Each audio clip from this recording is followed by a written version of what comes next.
It's rather gloomy out, a little bit on the wet side, but frankly I think that just adds some ambiance. Now, should I have lifted hours ago when the sun was still up?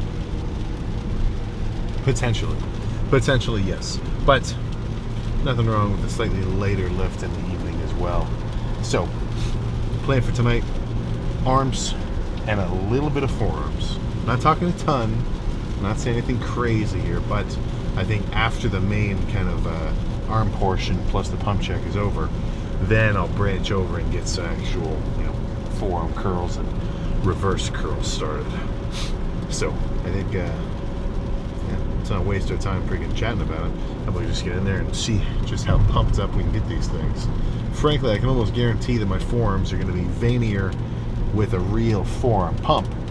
But don't forget, the benefit of an arm pump does extend downward.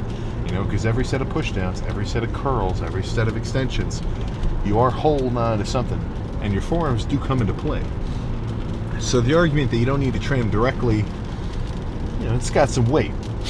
But I do think every now and again, if you actually wanted to start, jumping out a little bit better, and you see a good differential from like thickness way up here in the thicker side all the way down to your wrist, you've almost got no choice but to pump these things up. So let's just go make it happen. All right, I think I lied. I'm going to save forearms for tomorrow, and instead of doing, actually no, I got hamstrings, not quads. Well, maybe I'll just add them to tomorrow. But I think let's just wreck arms completely solo. But I want to change it up a little. My typical approach is always tries, then buys. Or, on occasion, just an alternation between the two.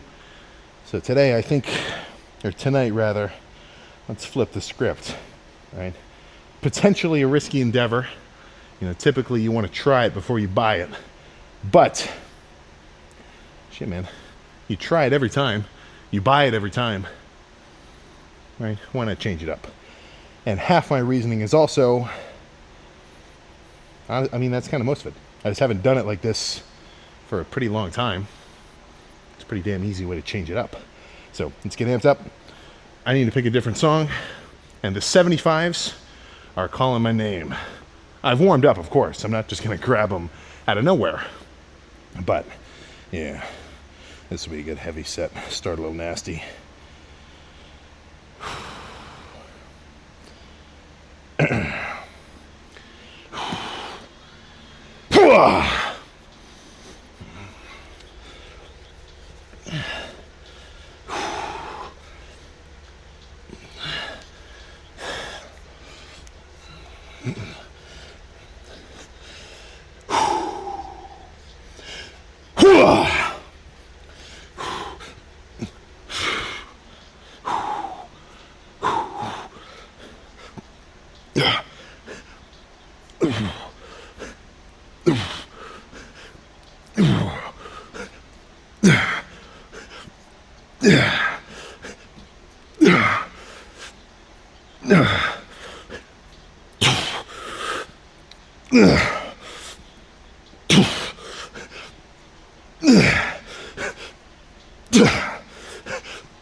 Okay.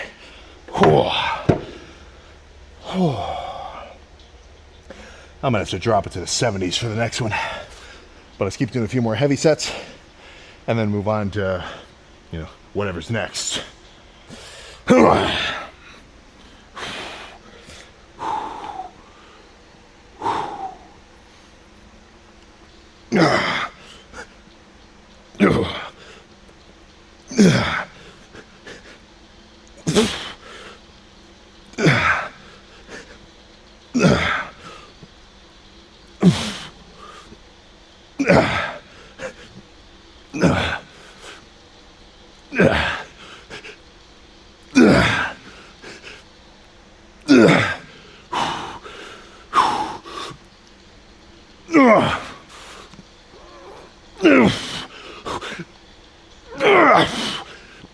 Oh my God, okay.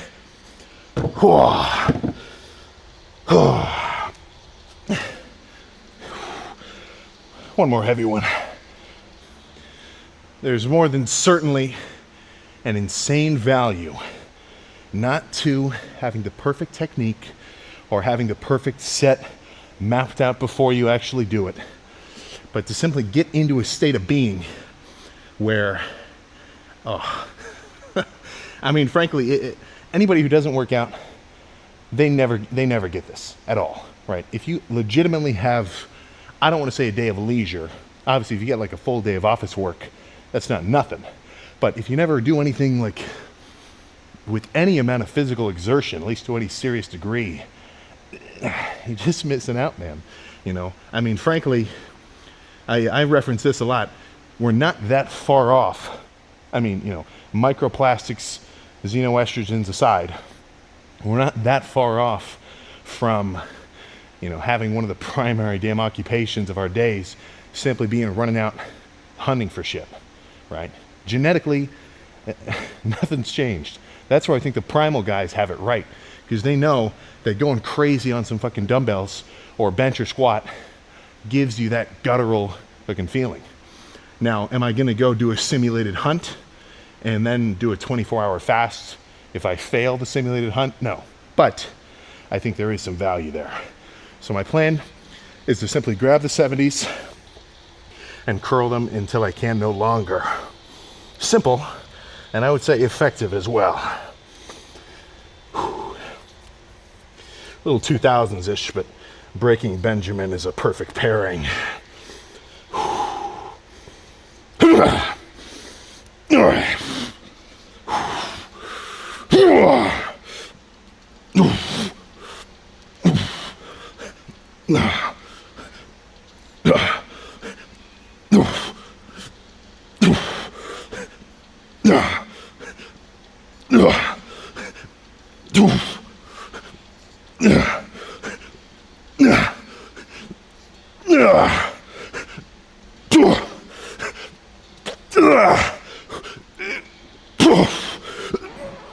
Okay. Oh. Whew.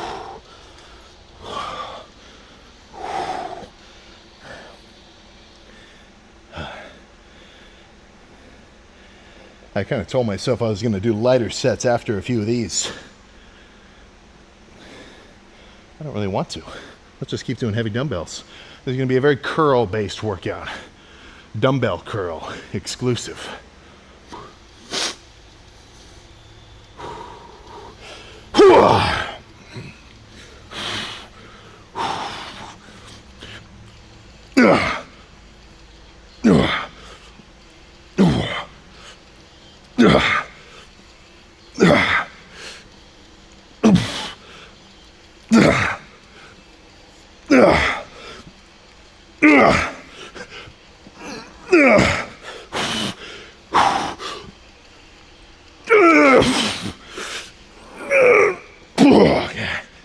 Oh my God.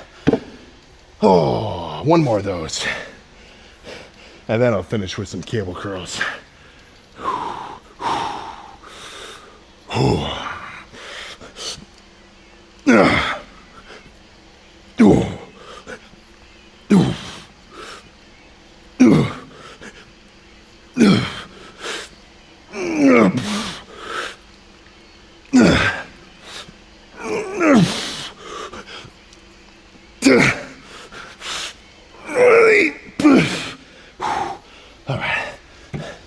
I'm not done.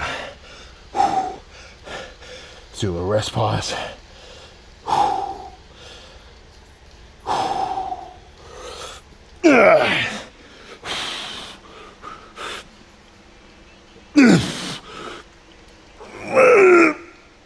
Oh my God, all right.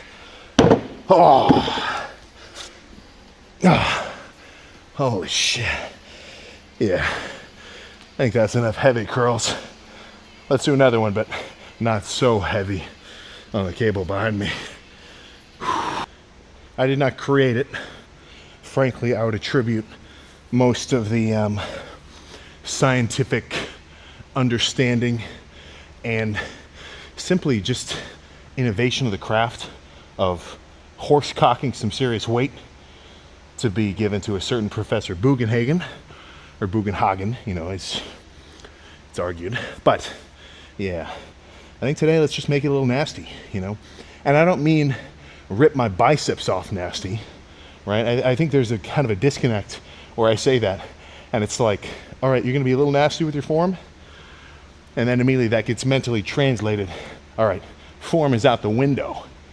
Not exactly, right? But if I'm gonna sit here and wreck my biceps, I'm not gonna set the pin to the 20s and do like 5-second positives and negatives. Look, man, you can't get around one of the, I mean, even for the scientific-based characters, one of the most studied and guaranteed inducers of muscle growth is simple freaking mechanical tension, right? So if the amount of weight that worked for you 2 years ago isn't working now, right, what do you got to change, you know? We've been talking progressive overload for freaking 25 years minimum, honestly going back into way before, I mean, probably what, almost guaranteed half of us watching or here were born. Look, man, mass moves mass, and inversely, mass moves mass, if you get what I'm saying. But either way, let me get some songs playing. This will be the last one, I think, as long as I bring it.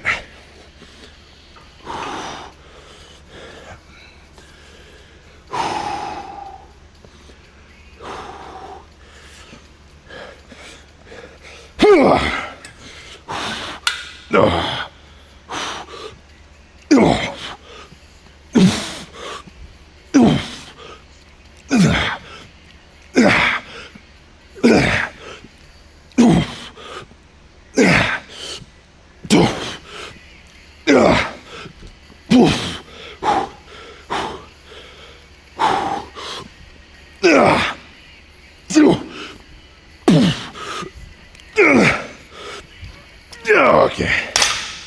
All right. Oh, I think that's enough bicep-wise. Whew. Yeah. Let's cook tries and move on. Oh.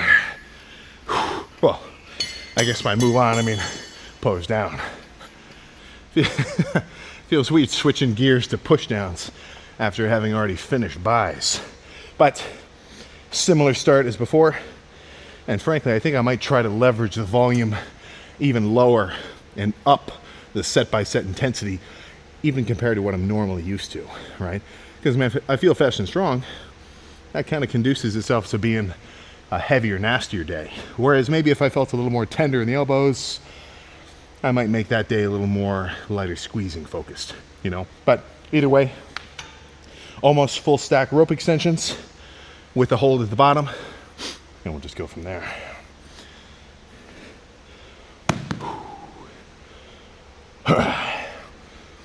Actually, I'll go one notch heavier.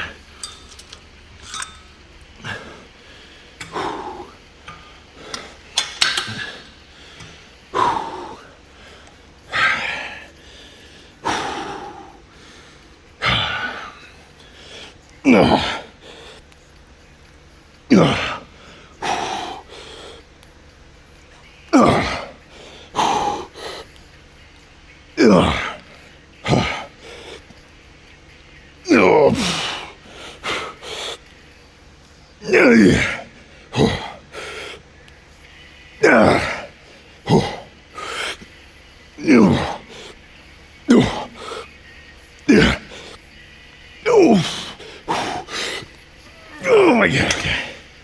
Oh. One more of those. A little lighter though, that might have been too much. Oh goodness.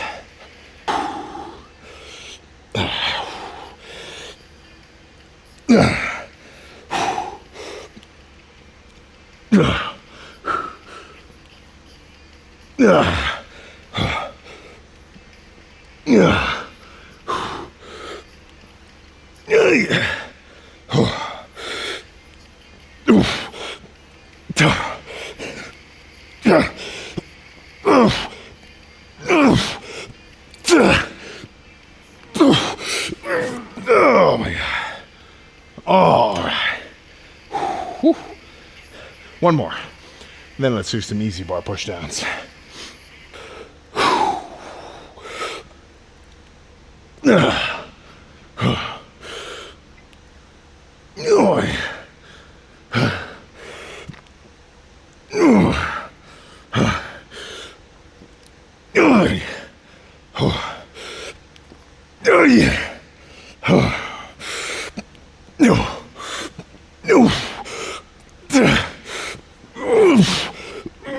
Oh my God.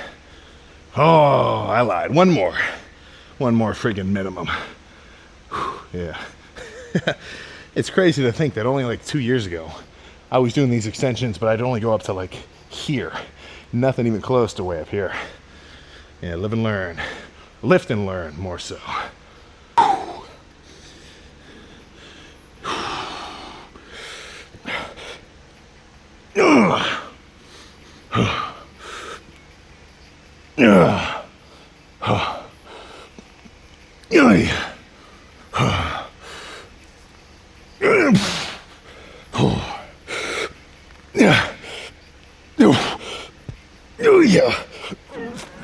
Okay.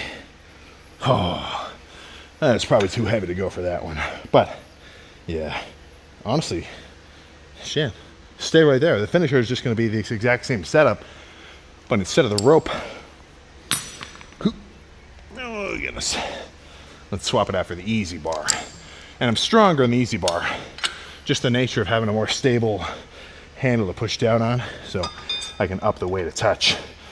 But honestly, assuming that I go crazy on this next set, this will be it. Then we can pose down. Potential for a drop set, but honestly, if just with a regular straight set, I bring it, I think this will be good. Let me pick a better song though.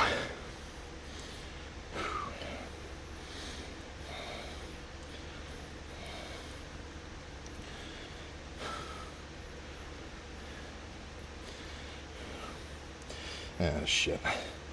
I gotta get Wi-Fi in there.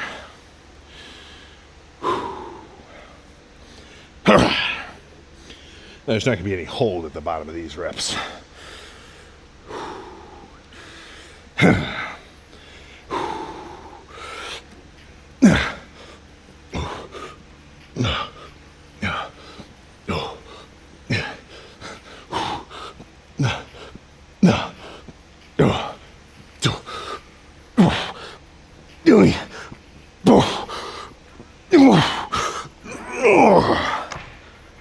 Oh my gosh. Yeah. Let's pose the F down. Okay. Yeah. Have my tries be fully pumped right now. Feels freaking nuts. Honestly, I was kind of surprised in myself. I was looking at my reflection, and as I'm doing those push downs, man, my tricep was creeping out the back much more than normal. Honestly, this is the first time I've done a through the shirt tricep check. But yeah, we are getting somewhere. And I think a lot of growth that I'm having over here, this big portion, what you'd call the long head, at least some of it has definitely got to be attributed to my doing more volume of overhead extension based work, as well as simply just deeper range of motion rope. And not even purely due to the fact that, like, you know, obviously getting a solid stretch is important, but simply because I just engage more long head, getting way up to like here as high as it stretches and then contracting, versus, you know, just kind of bouncing around down here. I feel like I get a lot more, you know, short head, right? But yeah, I mean, frankly, we got some friggin' arms here, that's for sure.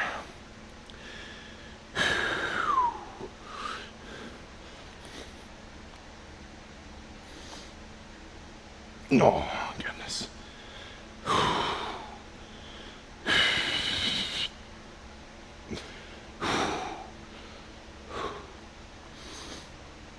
Oh, man. All right, let's see from the back as well.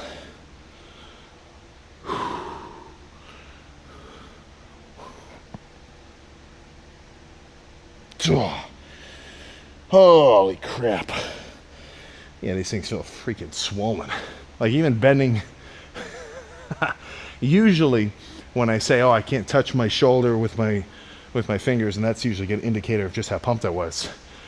Typically that's because my forearm runs into my bicep. But fresh off of a tricep pump, shit, man, I'm feeling a lot of freaking tension as soon as I try to bend them, to the point where like even like pulling them up here, I can feel that my triceps don't want to stretch anymore because they're just so full of blood and everything. They're like just not as freaking elastic. But solid arm day, very dense, but you know, it's like getting hit with a pound of feathers or a pound of bricks. I guess that'd probably be a brick. Like sure, they weigh the same, but the denser one's going to do more damage. So, you know, it kind of makes sense. A little bit of an inverse relationship of if you're going to do a bit less volume, make that volume count. And if you're doing a bit of a lighter day and you got some more volume, you're not taking every set as completely wild as possible, then maybe do a few more, right?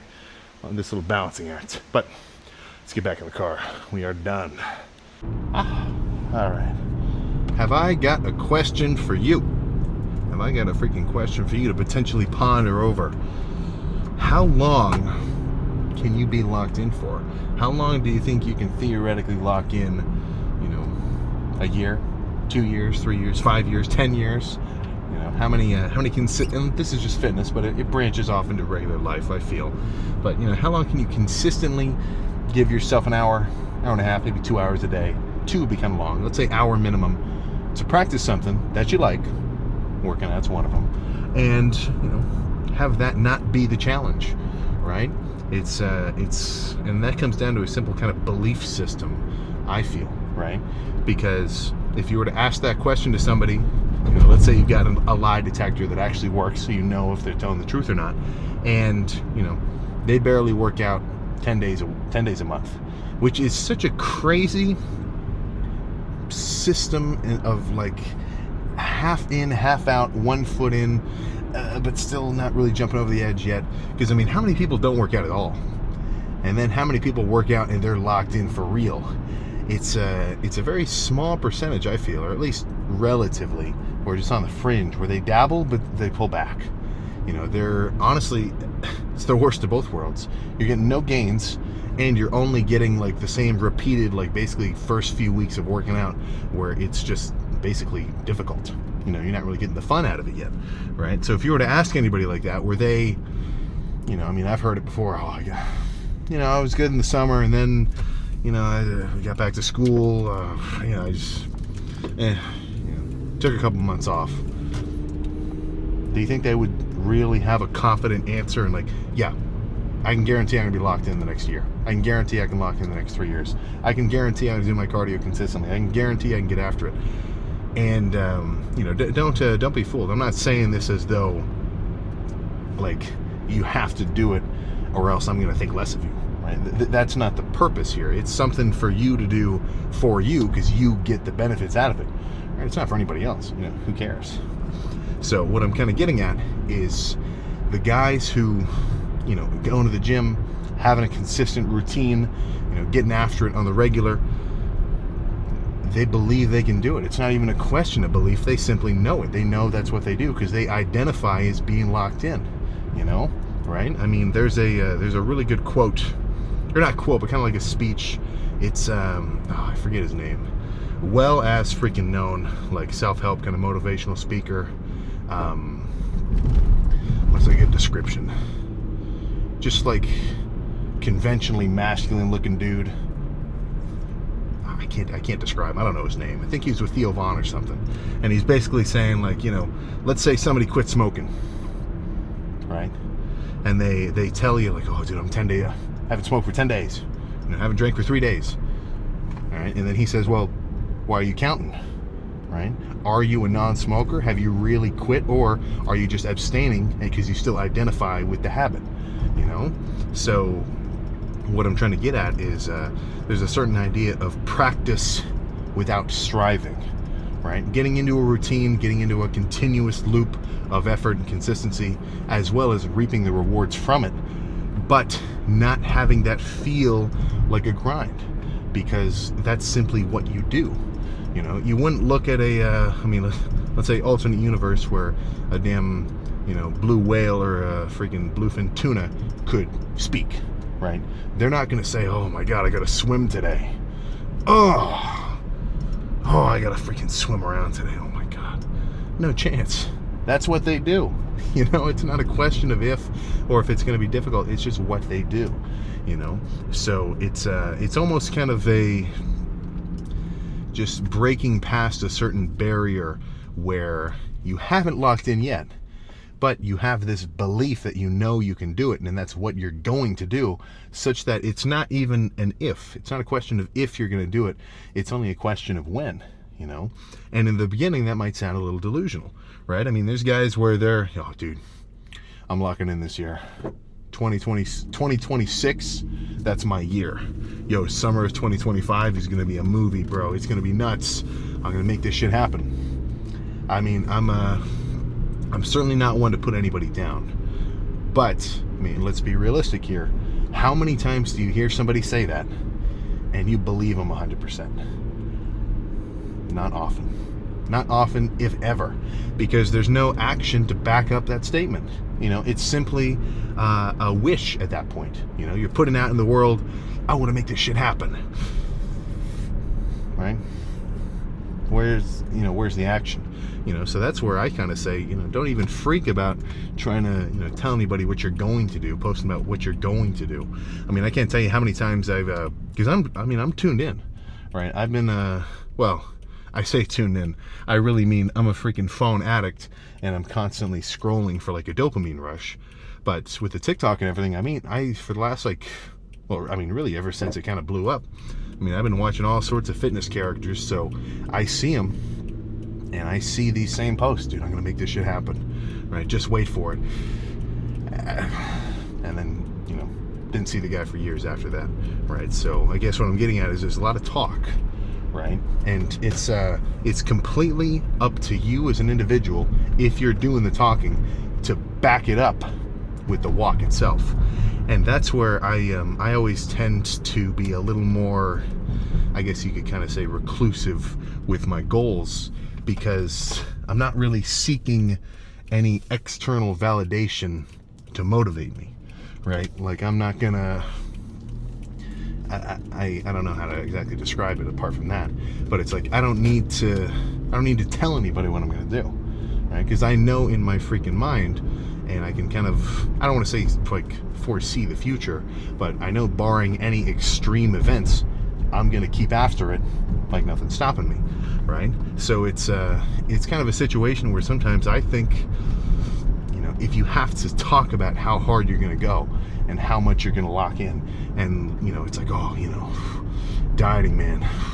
If you have to really put out into the world just how hard you're gonna go and how much effort you're putting into it, it makes me kind of question, are you just trying to validate that not only to anybody else looking at you, but also like to yourself deep down, because if you really want people to think you're going to do something, and then in your actual subconscious mind, maybe you don't even know it for real, it's real deep in there, if you might know kind of at your core you're not really going to do it, or maybe you don't know, and your patterns and your actions just don't represent it, then obviously you're going to try to convince anybody as much as possible, and just hype yourself up like that, which I'm not going to dog on anybody for doing that, but there's a certain coolness factor to the grinding in silence meme. But if you say you're grinding in silence, then you're no longer grinding in silence, you see? So it's it's kind of like how some things go unspoken, or go without saying, right? So that's what that barrier I'm talking about was. You've got a couple of months before anything is really going to change if you get into the gym, or if you get into a certain like dieting phase, be it bulking up or cutting down, and it takes a while. I think the coolest thing about the gym as like a just kind of life lesson aspect, isn't just going hard and the benefits that you get from being more physically active, But just the fact that it's hard, like if you really push it, working out is pretty hard. Now it's fun because it's hard, but it doesn't change the fact that it's still a lot of effort, and you don't really get the reward, at least in terms of like a physical change, for months down the line. So it's never about where you are at any given current moment. It's all about where you're headed in the future. And I think that's a really good outlook to have just in general, because so many people are at so many different levels of advancement, just freaking, societally, just, in any given aspect of life, right? People are all the way at the top and all the way at the bottom, and you're somewhere right in the freaking middle. So, comparison's the thief of joy. But if you know you're on track, if you know you're going to lock in and you don't have to tell anybody because you know that your actions are going to speak for you, then it's not a question of looking at somebody and thinking, oh my gosh, that guy's so much bigger than me. That guy's been lifting for so much longer than me. He can do this much weight. He can do this much whatever. I've never really thought that way. Even as a beginner, even as like a scrappy 160 pounder, I never looked at anybody who I looked up to with, I guess, maybe that sense of like jealousy of like, holy crap, they're so much further ahead than I am. How am I ever going to... It's, it is always like just wait for it. They've been doing it for longer. That's the explanation, right? That's like if you're in freaking 5th grade and you're complaining that you can't figure out the math of a college student. They've just been doing it for longer. So if you're on track and you've got that trajectory towards what you're aiming for, it's simply a waiting game. That's the best part about working out, I feel, is it's not an if, I said if, but diet-wise, training-wise, recovery-wise, you've got a consistent routine, and the scale is changing, your strength is changing, your size is changing, your level of leanness is changing, all sorts of whatever vectors of training benefits you're aiming for. If they're on track towards what your goals are, then, it doesn't take too much to get into that state. And then it's not, oh man, I wonder if I'll ever be able to reach this goal I'm aiming for. It's simply, all right, how long is it going to take for me to get there? And then you act accordingly, So anybody who's been locked in for quite a while, hopefully I don't need to tap you on the back, because you already do it for yourself, because you know the benefits of getting after it, right? And it's not if you're really serious, you almost reach a level where it becomes a little more casual, right? Getting into that practice without striving idea, it's, you're going hard, but it's not hard for you to go hard, right? It's like you're making something look easy. The longer you work out and the easier it is for you to take training to failure, the less of a task it is, and the more of a fun activity. But it's kind of a situation where you've got to, kind of reach that level first before you get to enjoy it, But the process is the whole freaking fun part. If you gave me a button right now, Sam, fast forward X amount of years of training, instantly gain 20 pounds of lean muscle, and you're diced, I'd probably hit it. I don't know anybody who wouldn't, but this is reality, right? And frankly, what the hell else am I supposed to do? Because it's what's a good reference here? Well, the idea that I was about to say was, if anybody can have it, then it's not cool, right? One of the benefits of the working out and being in like reasonable shape, and don't get this. I think I've kind of given off the impression that I think you have to be a mass monster to look cool, and sometimes I'll talk about like, just being jacked, like that's just cool in and of itself. It's not about size, I still look back at me when I was like a lean 190, lean 180. I still looked pretty good back then, so that's not the point I'm trying to make. It's not that you have to be a 270 pound mass monster, right? But the benefits of just being in decently solid shape, that's what I'm getting at, but what I was about to say a second ago, if instantly everybody was jacked, then nobody would be jacked, right? Because it wouldn't be special. So the fact that it's still kind of rare like that, what's the statistics? Like 1% of the U.S. population has visible abs or less, and that sort of thing. That's the cool part almost. So I think that's enough rambling for tonight. I'm gonna go eat something, go to sleep. And then I've got an interesting lift tomorrow. I'm not sure exactly what it's gonna be. Definitely hamstrings, definitely calves, and I might add some forearms in there as well. I guess we'll just have to see. So, I'll see you tomorrow.